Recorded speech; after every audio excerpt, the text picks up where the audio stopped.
In modern football, it's easy to notice the loud ones, the stars who dominate headlines, who demand the ball, who want the world to look at them. But the real magic of football isn't always loud. Sometimes it's found in the smallest touches, the softest passes, the moments you only notice if you're paying attention. Moments created by players who never asked for the spotlight but made the game better every time they touched it. And among all of them, one stands above the rest: Juan Mata, football's quiet artist. Mata didn't grow up with hype.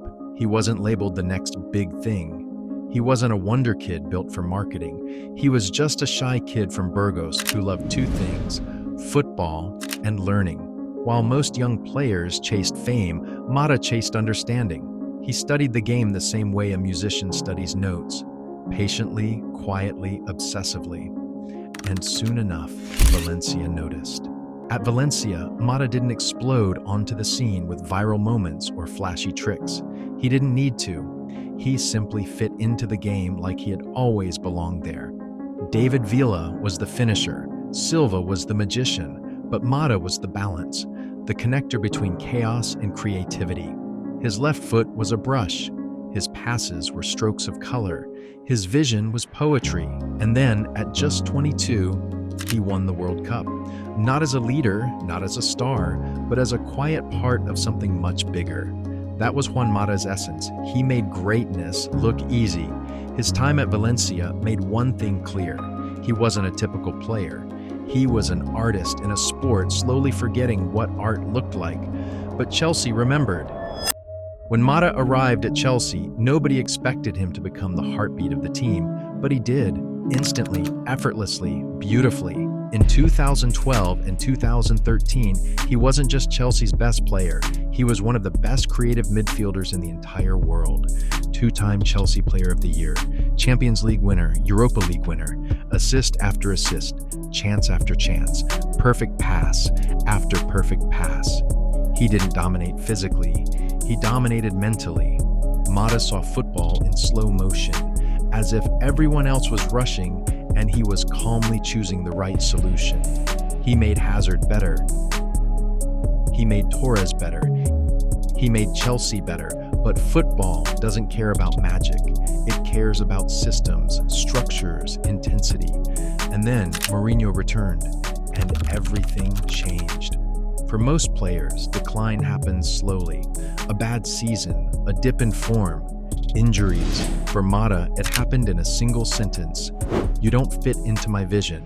Mourinho didn't want a creator. He wanted a runner, a presser. Mata wasn't that. He never pretended to be. He was elegance in a world becoming addicted to intensity. And suddenly, the best player at Chelsea was benched. Not because he was bad, but because the game was changing. Chelsea fans begged Mourinho to keep him. They knew what he meant, but the system had no space for poetry. So he left, not because he wanted to, but because football pushed him out. Manchester United after Ferguson was a storm. New managers every season, new philosophies, new chaos, and in the middle of that storm stood Juan Mata, calm, patient, professional, reliable. He scored the overhead kick at Anfield. He delivered when United needed elegance. He gave them identity in moments when the club had none. But as United became more physical, more intense, more desperate, Mata slowly faded. Not because he got worse, but because football's direction moved further and further away from his style. The classic playmaker was dying, and Mata was the symbol of that death.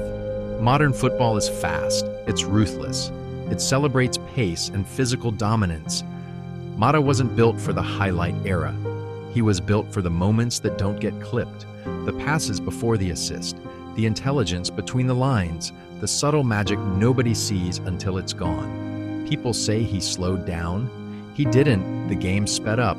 People say he lost quality. He didn't. The game stopped valuing it.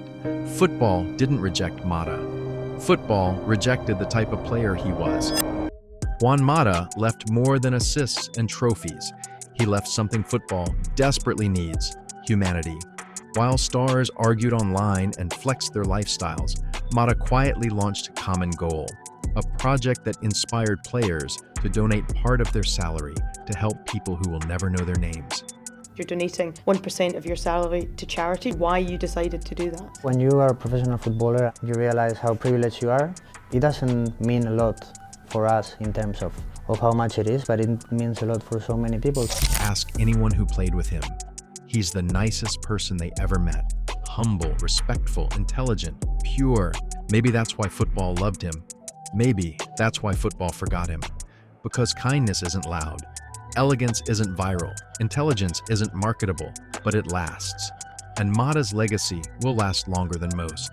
Football is evolving. It's faster, it's more intense, it's more physical, but every once in a while, a player comes along who reminds us that football can still be beautiful. Not because of power, not because of speed, not because of ego, but because of heart. Juan Mata didn't dominate football. He didn't change football. He simply made it better, quietly, gracefully, beautifully, and maybe that's the greatest legacy of all.